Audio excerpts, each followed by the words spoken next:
Hello বন্ধুরা, কেমন আছেন আপনারা সবাই? আশা করছি ভালো আছেন। অঙ্কিতা অফিসিয়াল চ্যানেলে সবাইকে অনেক অনেক স্বাগত। আবারও হাজির হয়ে গেছি নতুন একটা রেসিপি নিয়ে। ইলিশ মাছ পছন্দ করেন না এরকম ব্যক্তি খুব কমই আছে। তাই আজকে নিয়ে চলে এসেছি ইলিশ মাছের রেসিপি। আজকে তৈরি করে দেখাবো ভাপা ইলিশ। কিভাবে তৈরি করছি রেসিপিটা, সম্পূর্ণ ভিডিওটা স্কিপ না করে দেখতে থাকুন, সাথে থাকুন।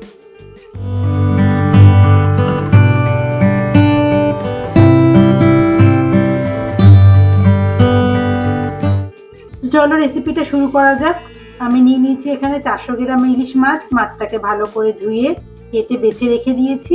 এখন নিয়ে নিয়েছি একটা বাটি, যার মধ্যে আমি মাছটা মাখিয়ে বসাবো সেরকমই একটা বাটি নিয়ে নিয়েছি। দিয়ে দিচ্ছি সর্ষে বাটা। আমি এখানে 3 টেবিল স্পুন সর্ষে নিয়ে নিয়েছি। সর্ষেটা আগে থেকে ভিজিয়ে রেখেছিলাম, তারপরে বেটে নিয়েছি। দিয়ে দিচ্ছি টক দই। আমি টক দইটা এখানে নিয়েছি 3 টেবিল স্পুন। টক দইটাকে ভালো করে আগে থেকে ফেটিয়ে দিয়েছি। আপনারা যারা টক দই পছন্দ করেন না তারা টক দইটা স্কিপ করতে পারেন। দিয়ে দিচ্ছি নারকেল কোড়া 50 গ্রাম। নিয়ে নিচ্ছি নুন পরিমাণ মতো। হলুদ দিয়ে দিচ্ছি হাফ টেবিল স্পুন। এবার সবকটা উপকরণ আমি হাত দিয়ে ভালো করে মাখিয়ে নিচ্ছি। 2 থেকে 3 মিনিটের মতন ভালো করে নাড়চাড় করে মাখিয়ে নেব। গরম গরম ভাতের সাথে এই ইলিশ ভাপা দারুণ লাগে খেতে। অবশ্যই রেসিপিটা বাড়িতে বানিয়ে ট্রাই করবেন, আশা করছি আপনাদের ভালো লাগবে।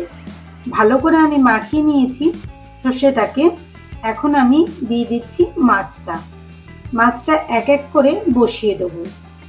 একটার পিঠে একটা বসালে হবে না, আস্তে আস্তে একটু করে জায়গা ছেড়ে দিয়ে বসিয়ে দিচ্ছি মাছগুলো সর্ষের মধ্যে। এখন আমি মাছগুলোকে ভালো করে সর্ষে লাগিয়ে নিচ্ছি, চারদিকটা ঘুরিয়ে ঘুরিয়ে। সর্ষেটা লাগানোর পরে মাছটাকে আমি বসিয়ে দিচ্ছি। সর্ষে আমার পুরো মাছে লাগানো হয়ে গেছে। এখন দিয়ে দিচ্ছি কাঁচা লঙ্কা। আমি এখানে 2টো কাঁচা লঙ্কা চিড়ে রেখে দিয়েছিলাম। যারা ঝালটা একটু বেশি পছন্দ করেন তারা গোটা লঙ্কাও দিয়ে দিতে পারেন। আমি এখানে আধখানা করে লঙ্কা রেখেছিলাম, সেই লঙ্কাগুলো একটা একটা করে মাছের ওপরে দিয়ে দিচ্ছি। সব লঙ্কা দেওয়া হয়ে গেছে। এখন দিয়ে দিচ্ছি সর্ষের তেল। আমি এখানে 2 টেবিল স্পুন সর্ষের তেল দিয়ে দিয়েছি। তেলটা দেওয়া হয়ে গেলে টিফিন কৌটোর ঢাকনাটা আটকে দিচ্ছি। টিফিন কৌটোর ঢাকনাটা আটকানো হয়ে গেলে এবার আমি গ্যাস অন করি, বা আমি ইন্ডাকশনে রান্নাটা করছি, আপনারা গ্যাস বা উনুনে যে কোনো কিছুতে রান্নাটা করে নিতে পারেন। ইন্ডাকশন ওভেনে কড়াই বসিয়ে দিয়ে কড়াইতে জল দিয়ে দিয়েছি। জলটা দেওয়া হয়ে গেলে আমি এখানে বসিয়ে দিচ্ছি টিফিন কৌটোটা। ঢাকা দিয়ে দিচ্ছি। ঢাকা দেওয়া হয়ে গেলে আমি টাইম সেট করে নিচ্ছি 15 মিনিটের মতো। 15 মিনিট পরে আমি আবারও ফিরে আসছি।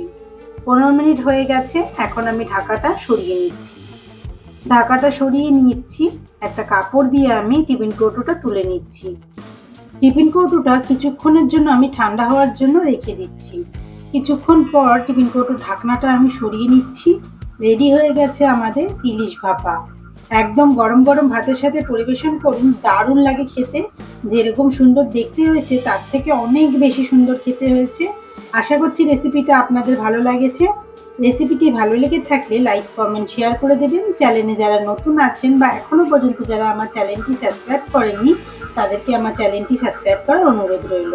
এরকম টেস্টি মজাদার রেসিপির ভিডিও নোটিফিকেশন সবার আগে পেতে পাশে থাকা বেল আইকনটি প্রেস করে দেবেন। ভালো থাকবেন, সুস্থ থাকবেন। দেখা হচ্ছে নেক্সট ভিডিওতে। নমস্কার।